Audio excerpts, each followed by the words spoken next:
Assalamualaikum warahmatullahi taala wabarakatuh. Bismillahirrahmanirrahim. Alhamdulillahi rabbil alamin. Wassalatu wassalamu ala al-habibil mustafa sayyidina wa maulana Muhammadinil karim wa ala alihi wa itratihi wa ashabihi ajma'in. Ashhadu an la ilaha illallah wahdahu la syarika lah wa ashhadu anna habibana wa sayyidana wa maulana Muhammadan abduhu wa rasuluhu wa safiyuhu min khalqihi wa habibuh addal amanah wa ballagha risalah wa nasaha al-ummah wa kashafa Allahu bihil ghummah. Allahumma salli wa sallim wa zid wa barik ala al-habibil mustafa sayyidina wa maulana Muhammadir rasulillah wa ala alihi wa itratihi wa ashabihi wa man walah, amma ba'd. Alhamdulillah, kita bersyukur kepada Allah Subhanahu Wa Taala, dengan keizinan daripada Allah kita bertemu lagi pada malam yang berbahagia ini. Hampir-hampir saya nak berkuliah malam tadi. Saya terlupa ingatkan malam tadi saya. Selamat tak bawa keluar kamera je. Kau tidak terkejut ustaz yang nak mengajar malam tadi ya. Alhamdulillah, terima kasih kepada cikgu yang telah memberikan peringatan kepada saya yang saya tersilap hari malam tadi. Kalau tidak, dua penceramah lah, satu depan satu belakang. Tuan-tuan boleh pilih lah. Okey, Alhamdulillah, kita bersyukur pada Allah. Dalam pertemuan hari ini kita akan menyambung pembacaan kitab Safinatun Najah Fima Yajibu 'alal 'Abdi li Maulah, karangan Syekh Salim bin Abdullah bin Sa'd ibnu Abdullah ibni Sumair Al-Hadrami Al-Syafi'i Al-Yamani Al-Andunisi, sebab beliau meninggal di Indonesia, dan beliau telah wafat di Tanah Abang, Jakarta pada tahun 1271 Hijriah. Moga-moga Allah Ta'ala memberkati beliau dan juga segala murid beliau, para guru beliau, sehingga sampai kepada kita. Allahumma amin. Amin ya rabbal alamin. Dalam pertemuan yang lepas kita telah pun meneliti berkenaan dengan rukun-rukun Islam. InsyaAllah pada hari ini kita akan masuk kepada fasal yang seterusnya, iaitu berkenaan dengan rukun-rukun iman. Kita telah pun melepasi mukaddimah dan kita telah meneliti berkenaan dengan rukun Islam.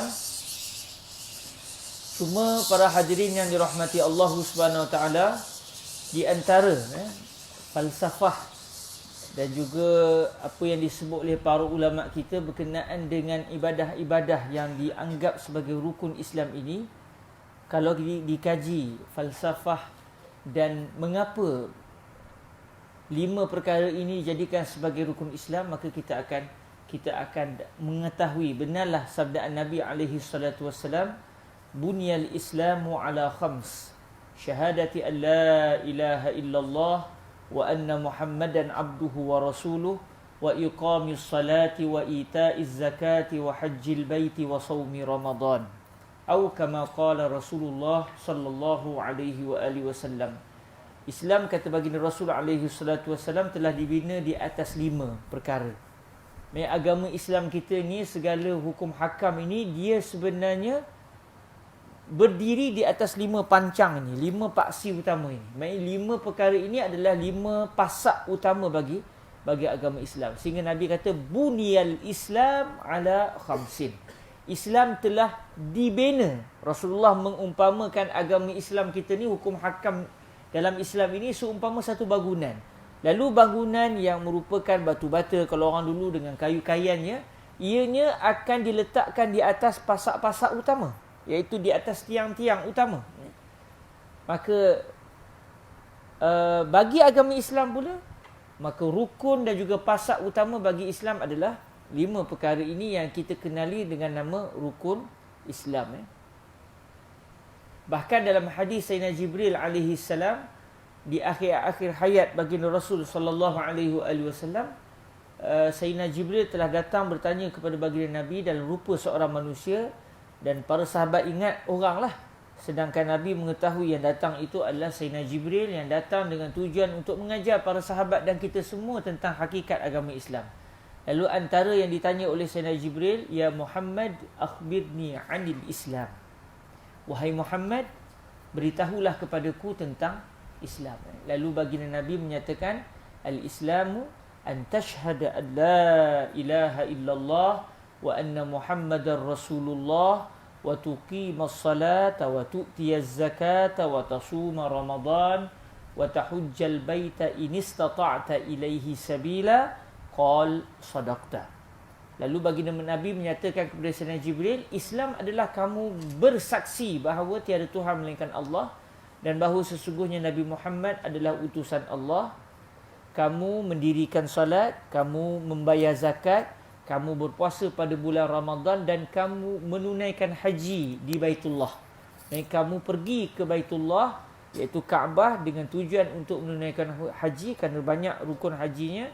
Antaranya yang utamanya, yang besar-besarnya ada di sekitar Kaabah itu iaitu tawaf dan juga sa'i. Begitu juga dengan tahallul, bercukur dan sebagainya.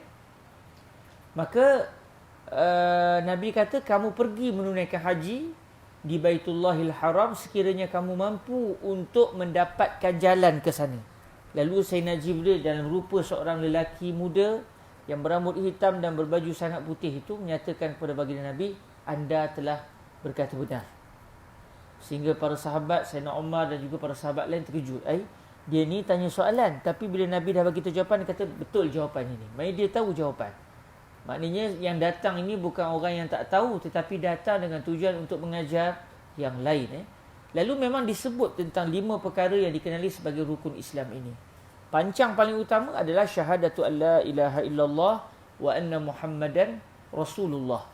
Pancang ataupun pasak paling utama bagi bangunan Islam adalah penyaksian tiada Tuhan melainkan Allah dan Nabi Muhammad utusan Allah. Dan kita telah bincang panjang lebar tentang perkara ini. Iaitu seseorang itu hatta kalau dalam hatinya mengakui perkara ini, dia percaya bahawa Allah itu Tuhan dan Nabi Muhammad itu sebagai Rasul, tetapi dia tidak melafazkan, maka dia tidak akan dianggap sebagai seorang Muslim pada mata kita. Sebab kita tak tahu dalam hati dia apa. Cuma dia ini orang yang akan beruntung juga di akhirat kerana Allah yang maha mengetahui apa yang tersirat di dalam hati jantungnya. Lalu dia akan selamat di akhirat kelak. Kerana Allah tidak akan mensia-siakan mana-mana jantung hati manusia yang tersemat kukuh di dalamnya keyakinan bahawa tiada Tuhan melainkan Allah dan Nabi Muhammad adalah utusan Allah. Kemudian disebut tentang rukun Islam yang kedua iaitu mendirikan salat yang merupakan satu ibadah yang dilakukan berulang kali setiap hari. Banyak-banyak ibadah yang wajib, kita boleh kata ibadah yang wajib yang banyak dilakukan setiap hari adalah ibadah salat. Yang merupakan tali penghubung antara kita dengan Allah Subhanahu wa taala. Dan kalau kita lihat dalam salat adalah merupakan satu tanda bahawa kita ini benar-benar serah diri kepada Allah dan sanggup buat perbuatan yang sampai menghina diri kita atas dasar kita sebagai manusia. Dengan orang kita tak akan buat perkara demikian, tetapi dengan Allah kita sanggup melakukannya kerana kita sedar bahawa kita adalah hamba Allah yang penuh dengan dosa dan layak untuk tersembam menyungkur di hadapan Allah Subhanahu Wa Taala. Maknanya hormat kita dengan manusia macam mana sekalipun tak akan sampai kita rokok kepada dia, tak akan sampai kita akan sujud di kaki dia. Tetapi untuk Allah kita rokok dan kita sujud kepada Allah Subhanahu Wa Taala, iaitu kita menzahirkan betapa lemahnya kita dan betapa bergantungnya kita kepada Allah Subhanahu Wa Taala. Sebab itu salat adalah imaduddin. Sembahyang adalah tiang bagi agama. Dan kita semua sedia maklum rukun-rukun Islam yang lain pun tiang juga. Tetapi selepas syahadah, tiang utama bagi agama adalah mendirikan salat. Sehingga dalam mazhab Al-Imam Ahmad bin Hanbal, barang siapa yang meninggalkan salat dengan sengaja, dia terkeluar daripada agama Islam, murtad. Tapi dalam mazhab Al-Imam Asy-Syafi'i radhiyallahu taala anhu arda, Al-Imam Asy-Syafi'i berpendapat orang yang meninggalkan salat dengan sengaja dalam keadaan dia masih menganggap sembahyang itu memang perbuatan yang wajib, cuma dia malas. Dia rasa malas nak melakukan salat.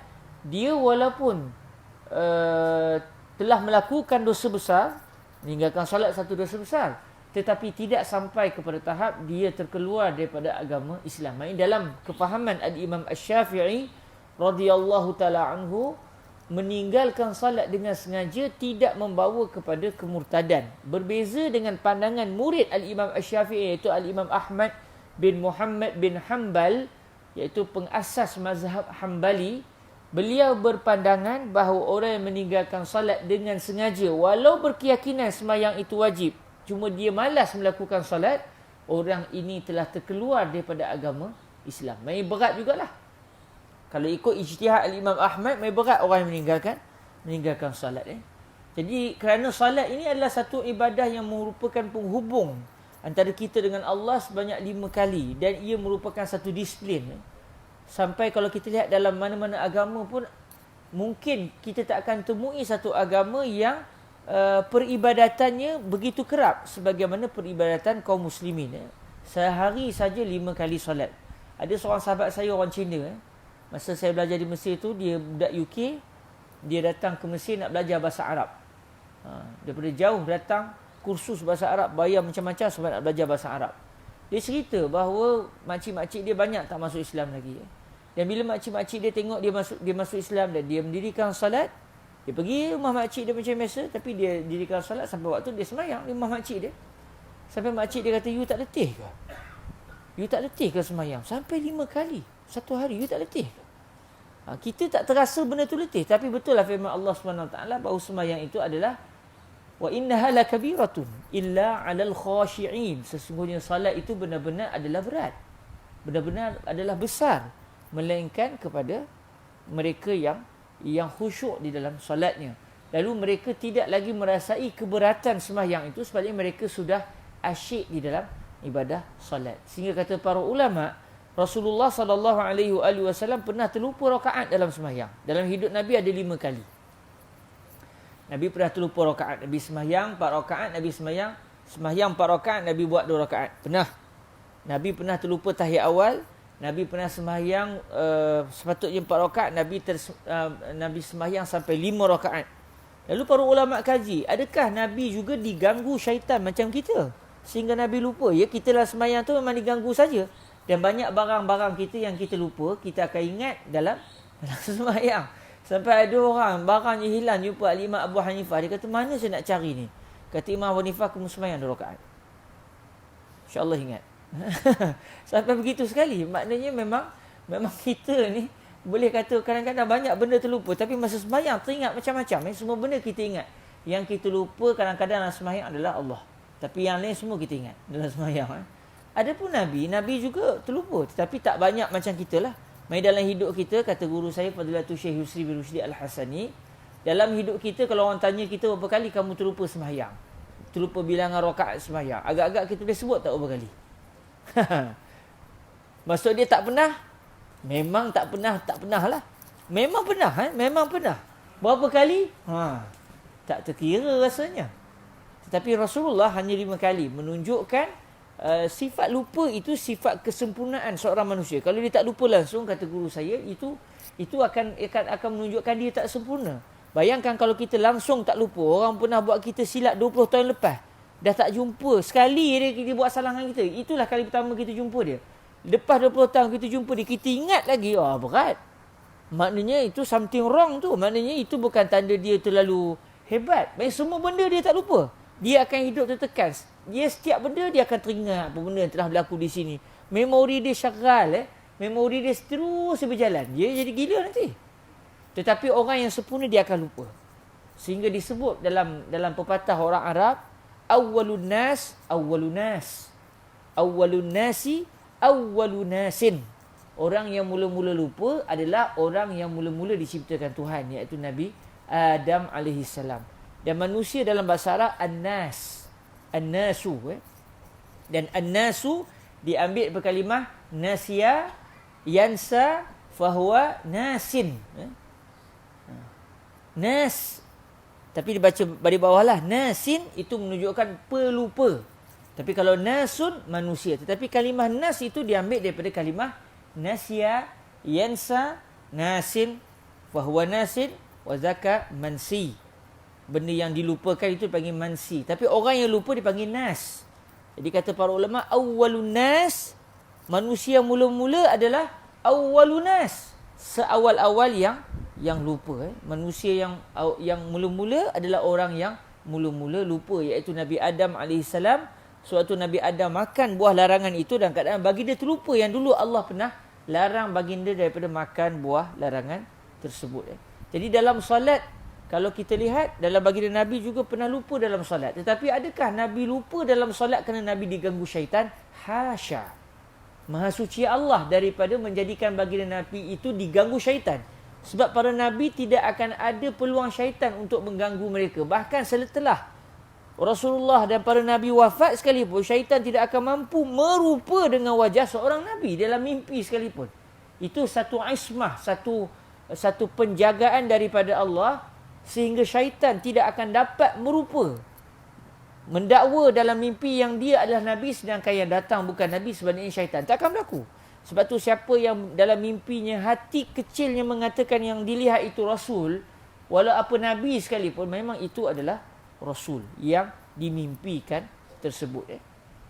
Kerana syaitan tidak akan dapat merupa dengan wajah Rasulullah, dan kata para ulama, begitu jugalah para Nabi yang lain. Jadi akhirnya Rasulullah lupa, dan kita kalau lupa diganggu syaitan. Kata para ulama, kita lupa sebab khayal dalam sembahyang, ingat macam-macam. Kita lupa Allah, ingat dunia. Tetapi Nabi terlalu asyik dalam sembahyang, sehingga yang Nabi hanya ingat hanyalah Allah, dan kadang-kadang sampai terlupa rakaat sembahyang. Kerana terlalu asyik dalam sembahyang, terlalu syagal, terlalu dalam sembahyang, terlalu begitu kuat kecintaan Nabi, kerinduan Nabi dan kegembiraan Nabi dalam bicara dalam salat, sehingga akhirnya semua selain Allah Nabi lupa, sehingga kadang-kadang Allah takdirkan Nabi lupa dalam salat. Nabi lupa bukan kerana lupa Allah, tapi Nabi terlalu ingatkan Allah sampai terlupa kepada yang selain daripada Allah, termasuklah bilangan rakaat. Tapi Allah takdirkan tak banyaklah. Sebab kalau banyak lupa itu satu kekurangan, dan kekurangan itu juga adalah mustahil bagi para Nabi dan para Rasul alaihi musallatu wassalam. Jadi kalau kita lihat, sembahyang itu adalah satu ibadah yang berat, tetapi Allah Subhanahu Wa Taala memudahkan kepada kita. Saya kira kita rata-rata hari ini kalau tak sembahyang, yang itu yang seberat. Kalau tak sembahyang dengan letih, contoh macam lepas maghrib, makruh tidur lepas maghrib. Makruh tidur lepas maghrib, walaupun yakin boleh bangun main isyak nanti. Tetapi kalau orang tu katakan dia tidur sebelum solat, dia mesti sembahyang tak tenang sebab dia kaki sembahyang. Dan ada orang terlupa solat sebab dia dah biasa sembahyang awal waktu, tiba-tiba satu hari tu katakan dia terlalu sibuk, udahnya sampai habis waktu baru dia astaghfirullahalazim, terlupa sembahyang solat sekian-sekian, kerana dia sudah terbiasa dengan solat. Ini satu kesyukuran, satu nikmat yang perlu kita sama-sama berterima kasih kepada Allah yang telah menjadikan kita jadi susah payah pula kalau tidak melakukan salat. Jadi salat itu adalah sebagai tanda kehambaan dan betapa kita itu sanggup melakukan penghinaan, sanggup menghina diri demi mencari keredaan Allah Subhanahu Wa Taala. Ada seorang ulama nak katanya, kadang-kadang cara kita menghina diri untuk Allah ini satu barakah. Ada seorang ulama nama Al-Imam Ad-Dardir, Imam Ahmad Ad-Dardir, pengarang kitab Al-Kharidah Al-Bahiyah.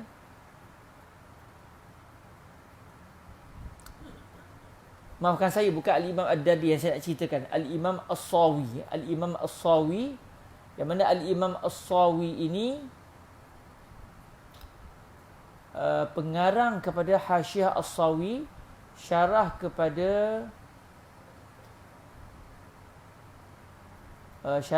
Jawharatut Tauhid lil Imam Al-Laqani, Al-Imam Al-Laqani. Cuma yang maafkan saya nak cerita pasal Al-Imam Al-Laqani. Al-Imam Al-Laqani, beliau ada satu kitab nama Jawharatut Tauhid. Kitab Jawharatut Tauhid yang dikarang oleh Al-Imam Al-Laqani ini, kalau tak silapnya beliau dah ataupun Al-Imam As-Sawi, nanti saya rujuk balik antara dua orang ni, sama ada Imam Al-Laqani ataupun Al-Imam As-Sawi. Al-Imam As-Sawi ni datang kemudianlah, beliau menghuraikan kitab Jawharatut Tauhid karangan Al-Imam Al-Laqani. Jadi saya terlupa antara dua orang ni, beliau mempunyai seorang guru yang mana sang guru ini ingin mentarbiah sang murid ini, iaitu sama ada Imam Al-Laqani ataupun Al-Imam As-Sawi. Saya terlupa antara dua orang ni. Nanti saya rujuk balik dan saya maklumkan kepada tuan-tuan. Sang guru ni, cara dia tarbiah, dia kata apa? Kalau ada orang mengata ke kamu yang kamu buat maksiat sekian-sekian, jangan kamu kata tidak. Walau kamu tak buat. Sebaliknya, gunakan satu ayat yang menunjukkan bahawa orang itu faham kamu memang melakukan maksiat yang dituduh tersebut. Sedangkan kamu inginkan yang kamu tidak melakukan maksiat tersebut. Dia panggil tauriyah. Mengucapkan satu kalimah ada dua erti. Satu erti yang orang akan teringat terus. Erti yang dekat. Satu lagi erti yang jauh. Dan Rasulullah juga pernah menggunakan perkara ini. Contoh masa dalam perjalanan hijrah, Sayyidina Abu Bakar ditanya oleh seorang lelaki di dalam perjalanan Nabi ke Al-Madinah. Orang tu tanya, siapa lelaki yang bersama dengan kamu ini? Dia tak kenal, itu Rasulullah. Tapi khabar cerita tentang lelaki daripada Makkah yang telah meninggalkan kota Mekah tu tersebar dan masing-masing nak cari. Lalu kata Sayyidina Abu Bakar, hadin yahdini. Beliau ini adalah seorang pemandu arah yang memandu arah perjalanan saya. Apa yang orang tu faham? Oh, yalah, siapa berjalan padang pasir mesti kena ada pemandu jalan, kalau tidak sesat. Orang tu faham gitu. Sedangkan Sayyidina Abu Bakar maksudkan orang inilah yang telah memandu saya pergi ke jalan keredaan Tuhan. Dan Rasulullah sendiri ditanya oleh seorang lelaki, kamu daripada mana? Min aina ant? Dalam perjalanan hijrah juga Rasulullah kata minal ma', daripada air. Kamu daripada mana? Daripada apa? Daripada mana? Kata Rasulullah, saya daripada air. Minal ma'.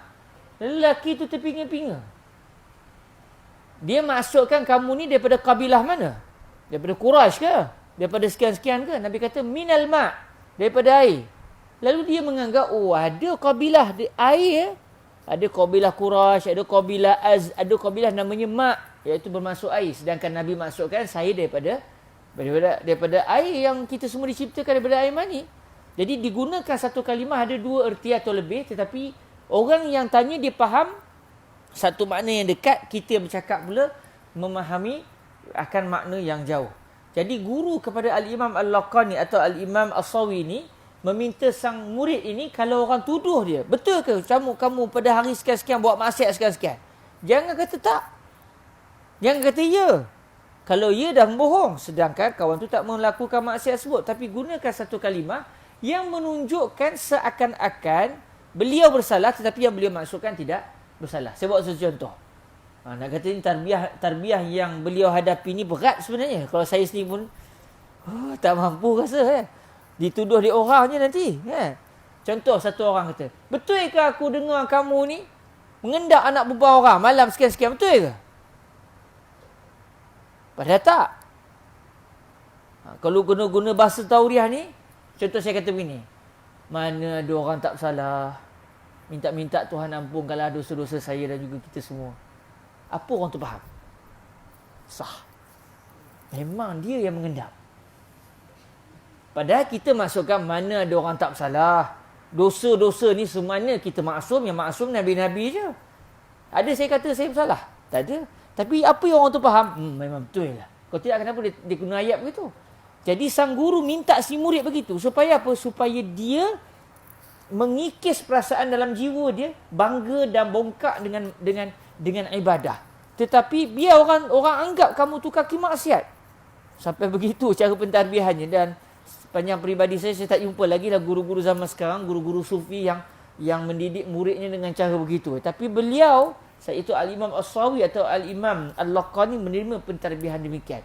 Nak menyatakan bahawa penghinaan diri ini salah satu bentuk tarbiyah. Dan di dalam solat kita memang menghinakan diri kita kepada Allah Azza wa Jal. Seorang guru saya, Fadilatul Syekh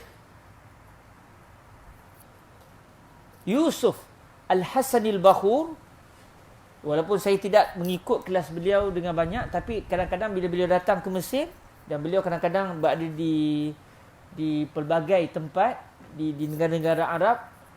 Bila dia datang ke Mesir, kadang-kadang kalau saya berkesempatan, saya hadir dalam kelas beliau. Antara yang beliau pernah sebut, Syekh Yusuf Al-Hasan Al-Bakhur ni pernah sebut, Al-Dhullu lillahil izz, wal-dhullu li ghairillahi dhul. Menghina diri untuk Allah itu satu kemuliaan. Az-zullu lillahil izzu. Menghina diri untuk Allah itu satu kemuliaan. Maka kita tidak akan menjadi hina kerana kita menghinakan diri untuk Allah.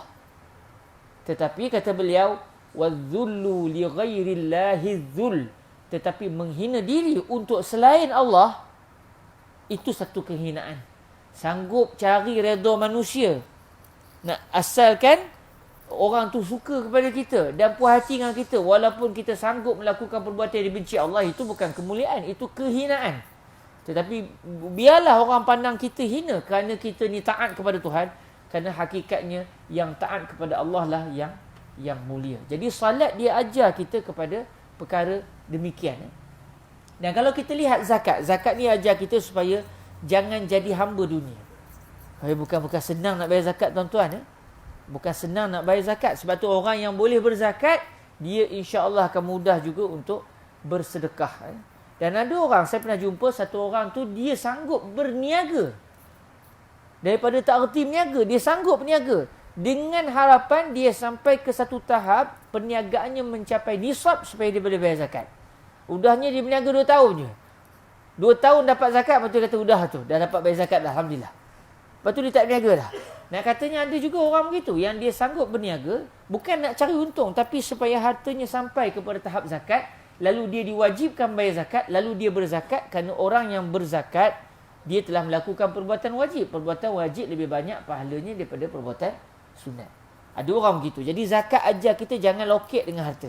Sebab tu segala ibadah-ibadah yang lain, yang contoh bersedekah, bagi hadiah kepada orang, itu semua adalah merupakan biasan kepada zakat. Yang mana zakat itu satu kefarduan, manakala yang lain-lain itu adalah satu perkara yang sunat. Supaya harta ini dikuasai, bukan dia yang menguasai. Sebab tu diwajibkan zakat. Sekurang-kurangnya setahun sekali kita akan membayar zakat untuk kepentingan orang lain. Dan kalau kita tengok puasa pula, puasa mendidik nafsu. Mendidik nafsu. Sebab tu puasa mendidik nafsu kita untuk taat kepada Allah. Dan subhanallah, puasa ni juga dia menunjukkan yang kita ni mampu jadi hamba Allah yang taat kepada Tuhan. Bayangkan dalam ibadah puasa, semua benda yang halal sebelum ini jadi haram. Haram bila? Daripada subuh sampai maghrib. Lepas tu halal balik. Besok haram balik. Dalam fasa haram tak kita buat. Walaupun seorang-seorang ke, tuan-tuan kalau seorang-seorang nyeluk. Seorang-seorang ngap-ngap tak kot. Masa kecil-kecil ialah puasa yak-yuk je. Tapi dah besar tidaklah kot. Maknanya kenapa? Kenapa kamu tak makan? Sedangkan makanan itu halal sebelum subuh dan akan halal juga selepas maghrib. Kenapa tak makan? Orang bukan nampak. Sebab Allah tak bagi. Maknanya puasa mendidik kita untuk jadi hamba Allah yang taat. Kenapa dalam ibadah-ibadah yang lain tak boleh nak jadi taat? Dan kalau kita lihat ibadah haji. Haji adalah ibadah yang kebanyakan tata cara ibadah haji tak diketahui sebabnya. Dan mengapa kita kena buat? Kenapa kena tawaf? Kalau orang tanya saya tak tahu. Berapa kena tawaf? Berapa kena 7 kali? Berapa kena pusing Kaabah? Tak boleh tahu tempat lain ke? Jauh tu.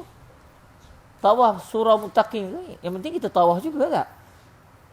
Berapa sa'i? Kita bercerita dulu Sayyidatuna Hajar cari air kan. Dulu zaman Nabi Ibrahim tinggalkan Sayyidatuna Hajar dengan anak dia Nabi Allah Ibrahim, Nabi Allah Ismail di situ, tak ada air. Dia carilah daripada Bukit Safa berlari ke Marwah sampai 7 kali.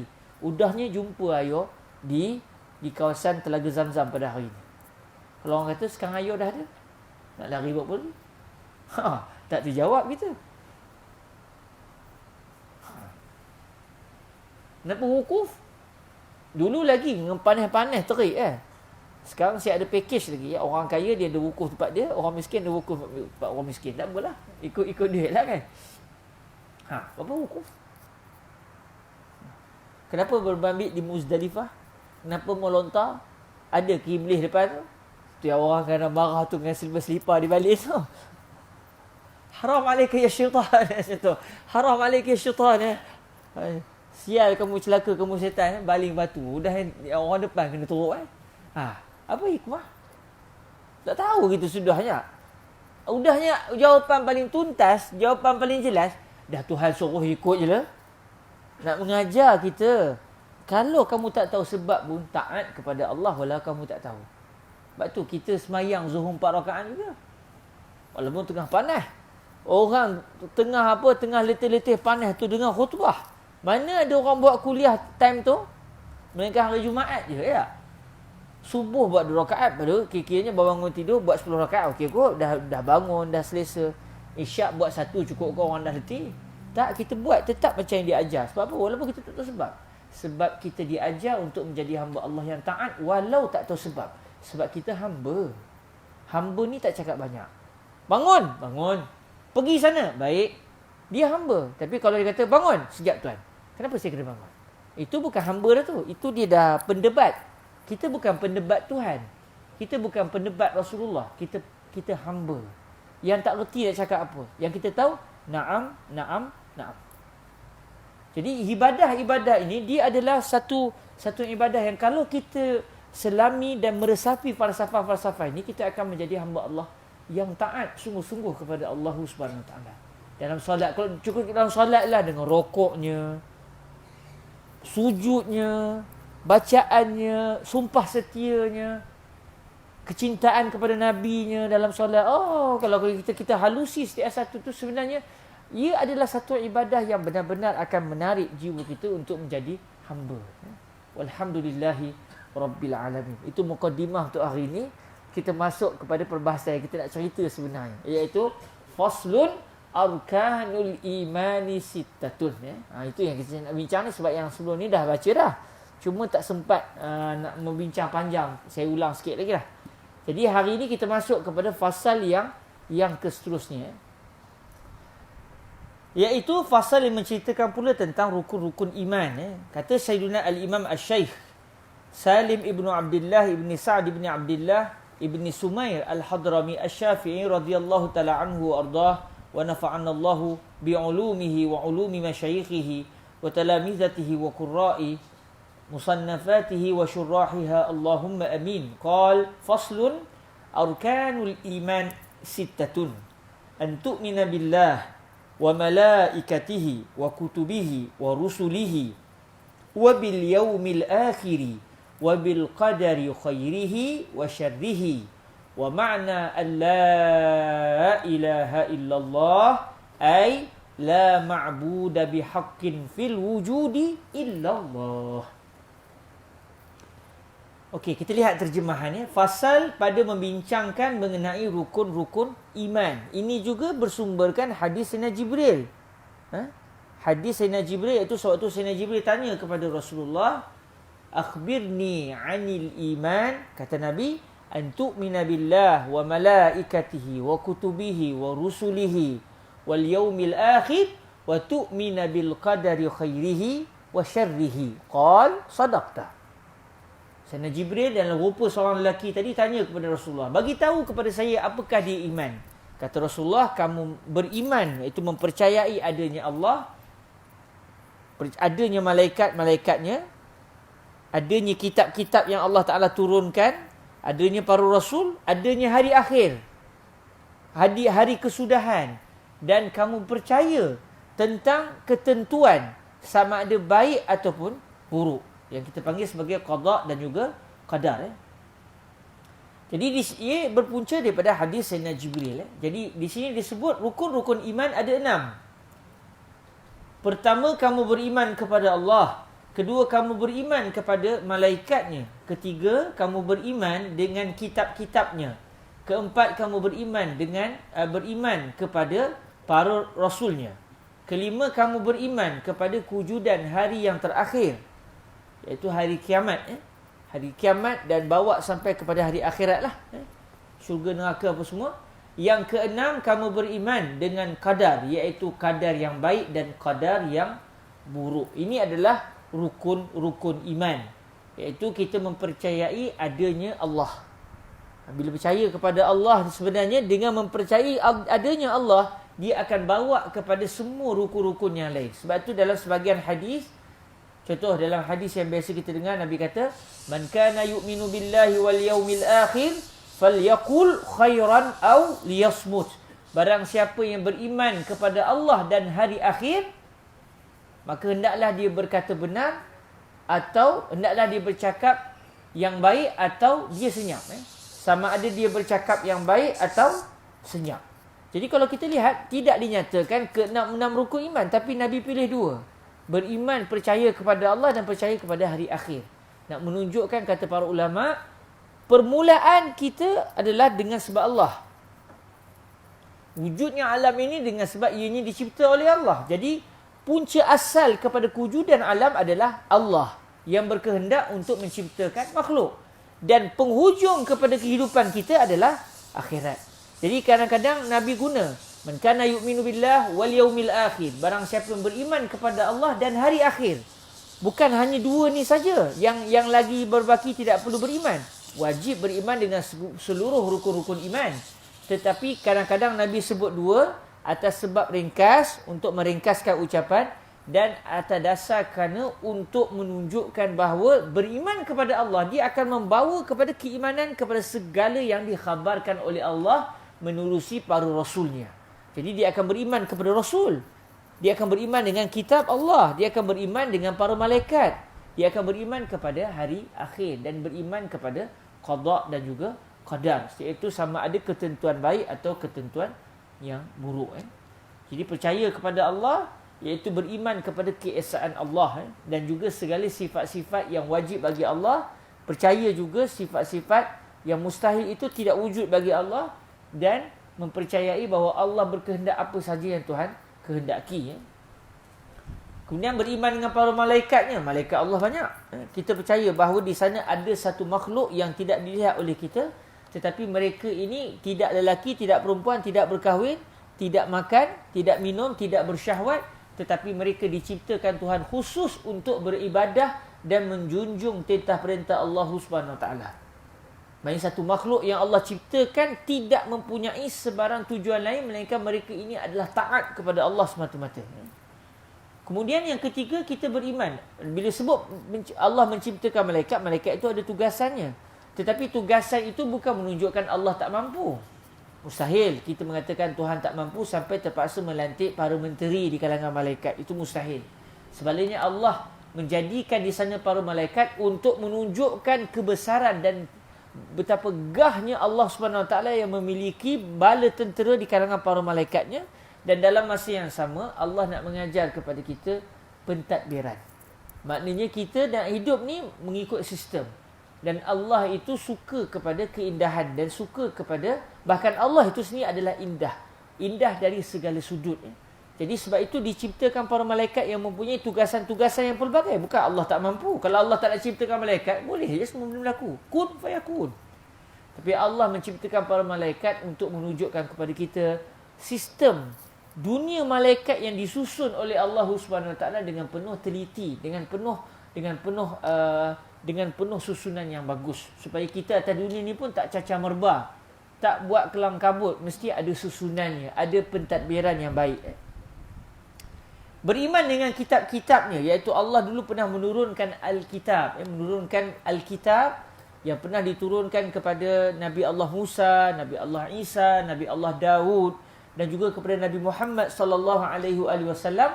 Bahkan Allah juga pernah menurunkan sahifah, iaitu suhuf, dipanggil sebagai suhuf, iaitu helaian-helaian wahyu yang tidak sebanyak helaian-helaian wahyu dalam bentuk kitab. Bila kitab ni maknanya satu dokumen lah yang dibukukan, yang asalnya merupakan firman Allah Subhanahu Wa Taala. Kita panggil sebagai kitab-kitab suci. Tetapi selain daripada kitab-kitab suci, ada juga suhuf. Ada juga macam, kalau ikut asal sahifah ni, lembaran kertas, iaitu macam lebih kepada wahyu-wahyu yang tidak diturunkan dalam jumlah yang banyak kepada beberapa orang para nabi yang tertentu. Contoh Nabi Adam, contoh Nabi Syith, Nabi Musa, Nabi Ibrahim, ini antara yang memiliki suhuf. Cuma contoh macam Nabi Musa, suhuf pun ada, kitab Taurah pun ada. Ini di antara kelebihan yang ada pada Nabi Musa, ada suhuf, ada juga kitab. Dan kita meyakini bahawa semua kitab-kitab itu tidak pula dijamin oleh Allah untuk terus dijaga, melainkan hanya Al-Quranul Karim. Al-Quran yang terus dijaga sampai ke hari kiamat. Adapun kitab-kitab sebelum kedatangan Nabi Muhammad alaihi salatu wasallam sudah berlaku tokok tambah, sudah berlaku pemesongan oleh mereka yang terdahulu. Termasuklah kitab Taurah dan juga Injil yang dikenali pada hari ini dengan nama Bible. Walaupun masyarakat Yahudi, masyarakat Kristian, mereka meyakini itu kitab yang sunyi daripada salah, tapi kita sebagai orang Islam meyakini bahawa kitab itu sudah dipesongkan. Cuma kita tak pasti mana satu ayat yang telah dipesongkan ataupun tidak. Kalau ayat yang jelas-jelas menunjukkan Tuhan itu lemah, itu memang jelas-jelas terpesong. Ayat yang kena dengan firman Allah, itu memang kita tahulah kita itu asalnya adalah memang wahyu daripada Allah. Contoh disebut dalam Bible, dalam kitab Kejadian, kitab awal-awal diceritakan bahawa langit dan bumi serta alam semesta ini diciptakan dalam masa 6 hari. Itu kena dengan Al-Quranul Karim. Maka kita tahulah ayat itu asalnya daripada wahyu Allah. Tapi ayat mana yang dipesongkan secara pasti, wallahu ta'ala a'la wa a'lam. Melainkan yang memang kita pasti kalau memang ada ayat-ayat yang jelas menjanggahi syariat Islam. Silakan Tok Azan. Allah karim.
حي على الصلاة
وحده لا شريك له وأن سيدنا محمدا عبده ورسوله رضيت بالله ربا وبسيدنا محمد رسولا وبالإسلام دينا اللهم رب هذه الدعوة التامة والصلاة القائمة آتي سيدنا محمدا الوسيلة والفضيلة والشرف والدرجة الرفيعة وابعثه مقاما محمودا الذي وعدته إنك لا تخلف الميعاد وصلى الله على سيدنا ومولانا محمد وعلى آله وصحبه وبارك وسلم.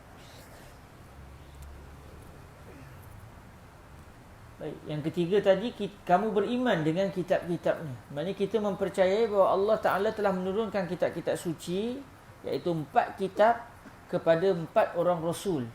Taurah diturunkan kepada Nabi Musa, Injil diturunkan kepada Nabi Isa, Az-Zabur diturunkan kepada Nabi Allah Daud, manakala Al-Quran dan juga Al-Furqan dan pelbagai nama-nama lain yang bagi Al-Quran ini adalah diturunkan kepada penghulu para nabi dan para rasul, iaitu Nabi Muhammad sallallahu alaihi wa alihi wasallam. Adapun yang lain, kitab-kitab yang lain tidak terjaga, berbeza dengan Al-Quran. Macam saya sebut tadi, kalau kita buka Old Testament dan buka New Testament yang diimani oleh teman-teman Kristian dan juga Yahudi, mereka berpendirian bahawa Old Testament itu adalah Taurah, manakala New Testament itu adalah Injil, lalu dibukukan, lalu dinamakan ia sebagai Bible, atau dalam bahasa Arabnya dipanggil Al-Kitabul Muqaddas. Orang Kristian Arab sana mereka namakan Bible dengan nama Al-Kitabul Muqaddas, kitab suci. Cuma kalau kita baca tu ada maklumat-maklumat yang kita tak pasti. Yang ni memang betul daripada Allah atau tidak? Yang ni kita tak pasti. Ada maklumat yang kita pasti. Maklumat ni kena dengan syariat kita, kena dengan akidah kita, maka ia adalah daripada Allah. Ada maklumat pula yang memang tak kena langsung dengan syariat. Contoh disebut dalam Bible bahawa Allah Ta'ala menyesal menciptakan kita. Allah sedih setelah melihat kita melakukan maksiat. Allah, dan disebut juga bagaimana Allah bertumbuk dengan Nabi Yaqub.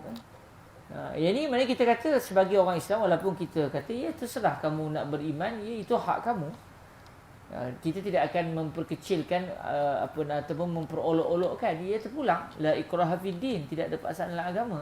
Tapi bagi kami sebagai orang Islam, ini adalah satu kenyataan yang jelas-jelas bercanggah dengan kesucian Allah Subhanahu Wa Taala.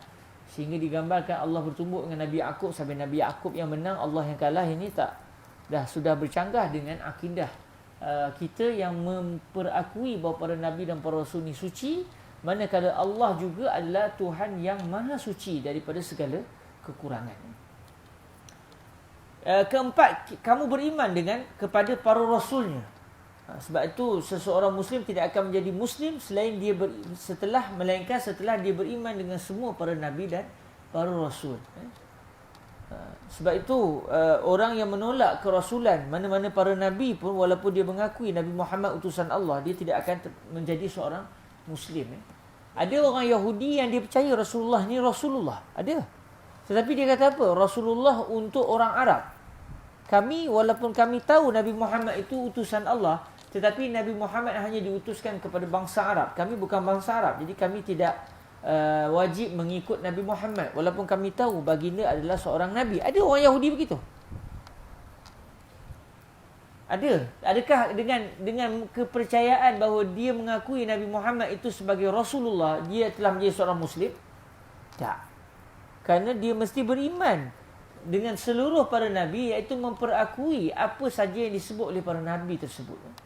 Dan kita mengakui Nabi Muhammad sebagai Rasul yang diutuskan kepada manusia seluruhnya, berbeza dengan para Nabi dan para Rasul sebelum Nabi Muhammad yang hanya diutuskan kepada kaum para Nabi tersebut secara khusus. Macam Nabi Isa diutuskan kepada Bani Israel. Nabi Musa diutuskan kepada Bani Israel. Nabi Saleh diutuskan kepada kaum baginda di kalangan orang Arab masa itu. Jadi setiap para Nabi memiliki umat yang tersendiri. Jadi maknanya Nabi Isa tidak diminta untuk menyampaikan risalah Islam kepada bangsa selain daripada bangsa Israel. Jadi setiap para Nabi itu dakwah mereka hanya merujuk kepada kumpulan tertentu, kaum tertentu. Ada para Rasulullah untuk seluruh umat. Jadi mempercayai para Nabi, kalau suatu Nabi ditolak, maka dia akan membawa kepada penolakan semua Nabi. Orang Yahudi menolak Nabi Isa sebagai rasul, dan menolak juga Nabi Muhammad sebagai rasul. Kebanyakan orang Yahudi Orang Kristian memperakui kerasulan Nabi Musa tetapi menolak kerasulan Nabi Muhammad. Manakala orang Islam beriman bahawa Nabi Musa seorang rasul, Nabi Isa juga seorang rasul. Orang Kristian, mereka menambah satu lagi masalah mereka, iaitu mempercayai ketuhanan Nabi Isa alaihi salam, dan ia memang menyebabkan menduakan Tuhan. Orang Yahudi pula mereka memandang buruk pada Nabi Isa. Mereka kata ini anak tak ada ayah, dengan maksud yang kita faham. Jadi maknanya yang terbaik adalah kita sebagai orang Islam, alhamdulillah, yang diwajibkan beriman kepada seluruh para nabi dan para rasul, dan kita beriktikad bahawa semua nabi itu maksum daripada dosa dan tidak mempunyai sebarang cacat cela. Macam Nabi Ayub, walaupun diuji oleh Allah dengan sakit, tapi kita tidaklah beriktikad bahawa Nabi Ayub itu ditimpa sakit yang menjijikkan sampai keluar ulat, sampai berbau. Itu semua bukan, itu adalah kepercayaan Yahudi yang diserap masuk ke dalam masyarakat awam orang Islam. Sedangkan akidah orang Islam menolak bahawa para nabi memiliki penyakit yang membawa kepada orang jadi jijik dengan nabi. Sebab jijik terhadap nabi membawa kepada kekufuran. Dan Allah tidak akan menjadikan seorang nabi itu mempunyai tabiat yang menyebabkan orang jijik kepada dia. Sebab tujuan para nabi mendekati umat, bukan menyebabkan umat jadi jauh dengan dia. Jadi kita mempercayai bahawa para nabi itu yang terbaik yang Allah utuskan dalam setiap kaum. Dan yang kelima disebut di sini bahawa kamu beriman kepada kewujudan hari yang terakhir, hari pembalasan, Yaumuddin, hari agama, hari pembalasan. Yang mana pada hari tersebut tidak akan ada lagi orang yang dizalimi tidak mengambil haknya. Sebab tu orang yang dizalimi di dunia, contoh dia tidak bersalah tetapi dihukum bersalah ikut undang-undang, maka di akhirat dia tidak akan dianiaya, dia akan mendapat semula haknya. Walaupun di dunia mungkin dia tidak mendapat haknya, walaupun dia mungkin dizalimi, tetapi di akhirat nanti dia akan mendapatkan manfaat. Dia akan mendapatkan pembelaan daripada Allah Subhanahu Wa Taala. Cuma bila teringat bahawa setiap kita ni ada orang buat zalim dengan kita, kita akan menuntut, kita akan mendapat hak tersebut daripada orang yang menzalimi. Saya terus teringat sekarang ni guru saya Fadilatul Syekh Husni, kata beliau, adapun saya memaafkan semua yang telah melakukan kejahatan kepada saya, sebab saya tidak mahu menyusahkan Nabi untuk memberikan syafaat kepada mereka sebabkan mereka terpaksa jadi lambat masuk syurga sebab saya, kerana saya nak minta hak daripada mereka. Maka saya maafkan semua umat Nabi supaya Nabi senang dengan saya dan Nabi tak susah nak memberikan syafaat kepada orang-orang yang pernah bersalah kepada saya. Ini yang pernah saya dengar daripada guru saya Fadilatul Syekh Husni. Dan saya juga memaafkan semua yang bersalah kepada saya, dan saya memohon keampunan daripada Allah atas kesilapan saya kepada Allah dan juga kepada makhluk-makhluknya. Amin ya rabbal alamin. Yang keenam, kamu beriman dengan qadar, iaitu qadar yang baik dan qadar yang buruk. Qadar ni maknanya kita sebagai qada dan qadar, sebagai penetapan. Maknanya kita percaya bahawa setiap yang berlaku kepada kita ni adalah ketentuan Allah. Tak ada istilah berlaku secara tiba-tiba. Tak ada istilah benda ni berlaku secara semula jadi, tak ada. Walaupun bahasa kita digunakan kalimah semula jadi, itu maksud dia benda-benda yang bersifat nature, benda-benda yang bersifat tabi'i. Tetapi kalau difahami maksud semula jadi, maksudnya jadi dengan sendirinya, itu tidak ada. Tidak ada istilah benda tu wujud secara tiba-tiba tanpa ianya berada dalam takluk iradat Allah. Semua yang berlaku adalah berdasarkan kehendak Allah Subhanahu Wa Taala. Sama ada yang berlaku itu adalah baik atau buruk pada mata kita. Jadi sebab itu dalam tauhid, dalam akidah Ahlussunnah wal Jamaah, bila kita kata Allah itu esa dalam 3 perkara. Esa pada zat, esa pada sifat, esa pada perbuatan. Esa pada zat iaitu kita mengatakan tidak ada zat lain seperti Allah. Esa pada af'al, pada sifat kita mengatakan bahawa tidak ada makhluk yang mempunyai sifat seperti sifat Allah. Tak ada sedikit pun. Dan bila kita kata Allah itu esa pada perbuatan, maksudnya segala yang berlaku di atas dunia ini, sama ada berlaku pada alam alam yang bersifat jamadat, alam yang kerah ni macam gunung, ganang, laut yang tidak bernyawa lah kita kata ikut bahasa mudah kita, atau yang berlaku kepada hayawan, atau yang berlaku kepada manusia, perbuatan kita sendiri pun, tuan-tuan boleh hadir ke dalam majlis ilmu contohnya. Semua yang berlaku itu adalah perbuatan Allah dan merupakan ketentuan daripada Allah Subhanahu wa taala. Cuma dia akan pergi sikit sekiranya perbuatan yang dilakukan oleh seseorang itu maksiat. Adakah ia juga ciptaan Allah ataupun tidak? Jadi Ahlu Sunnah berpandangan perbuatan maksiat sekalipun ia adalah ciptaan Allah. Cuma apa maksud ciptaan Allah? Kerana kita tidak mencipta perbuatan kita. Kita bukan pencipta. Yang mencipta hanyalah Allah. Al-Khaliqu huwallah. Yang menciptakan segala-galanya adalah Allah, termasuklah perbuatan kita. Cuma apabila perbuatan maksiat itu dilakukan oleh seseorang, bermaksud apa? Bermaksud Allah semenjak dari dahulu mengetahui yang dia ingin melakukan maksiat pada tarikh sekian-sekian, dan akhirnya Allah mencipta maksiat itu. Tetapi siapa yang bersalah? Yang menciptakan maksiat atau yang ingin melakukan maksiat? Allah tidak mahu kita melakukan satu perbuatan atas dasar paksaan. Paksaan maksud dia jadi robot, tak. Kita diberikan pilihan untuk memilih sama ada baik ataupun buruk. Maka kalau kita ingin melakukan kebaikan, Allah akan ciptakan kebaikan untuk menjadi perbuatan kita. Kalau seseorang itu mahukan kejahatan, kalau Allah mahu, Allah akan menciptakan kejahatan tersebut sebagai perbuatan orang tadi, untuk dilakukan oleh orang tadi. Tetapi siapa yang bersalah? Yang bersalah bukan yang menciptakan. Yang bersalah adalah yang memilih. Sebab tu kata guru saya, kita atas dunia ni, kata Fadilatul Syekh Husni Rusdi, atas dunia ni sumpama kita masuk dalam pasar raya. Barang-barang ada. Ni ada macam-macam. Last sekali kita akan dihisap. Di kaunter. Hisap tu maksudnya di soal siasat lah. Maksudnya dia akan dikira. Dia akan kira berapa barang kita ambil. Yang bersalah siapa? Yang memilih atau tuan kedai? Yang pilih. Dia kata, kenapa mahal ni? Yang kamu pergi pilih buat apa? Pilih yang murah dah lah. Macam tu. Yang kamu pergi pilih maksiat buat apa? Begitulah secara orang kata apa, analoginya untuk mudah difahami. Jadi segala yang berlaku adalah qada dan qadar Allah. Kepercayaan kepada qada dan qadar itu dia akan menimbulkan al-qanaah dan juga ar-ridha. Dia akan menimbulkan rasa cukup dengan apa yang telah Tuhan berikan. Kalau Allah bagi banyak, dia bersyukur. Tuhan bagi sikit pun dia okey. Tak kisah. Dan dia juga akan ada timbul perasaan redha, iaitu puas hati dengan apa yang Tuhan bagi. Sikit pun puas hati, banyak pun puas hati. Sebab semuanya adalah pemberian daripada Allah.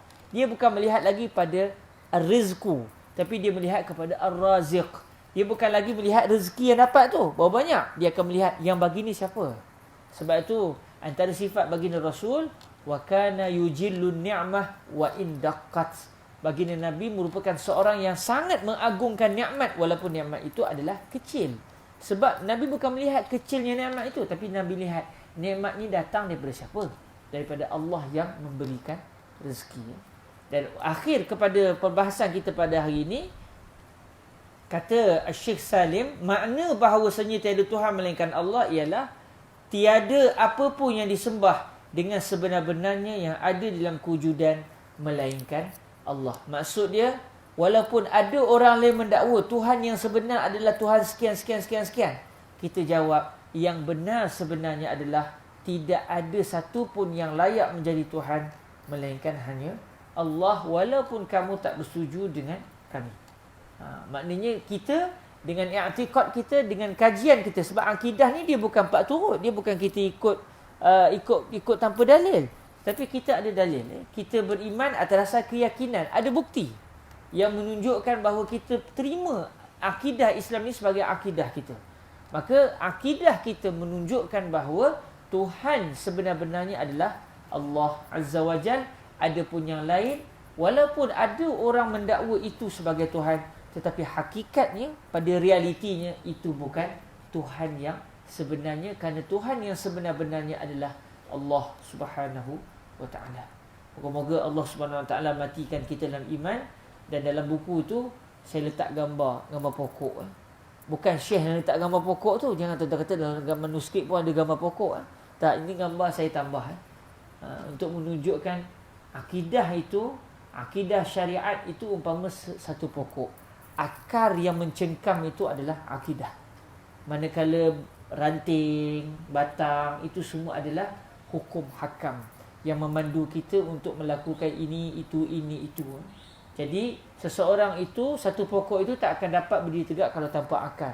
Maka begitulah seseorang itu tidak akan menjadi seorang Muslim kalau dia tidak memiliki akidah yang kuat. Wallahu ta'ala a'la wa'alam. Saya ingat berhenti awal berhenti lewat juga sudahnya. Saya rasa lepas ni kena bagi kad merah lah. Kalau berhenti sesuai kadang saya cakap tu tak tersedar. Minta maaf dan saya rasa saya akan buat lagi. Maafkan saya dan saya akan buat lagi.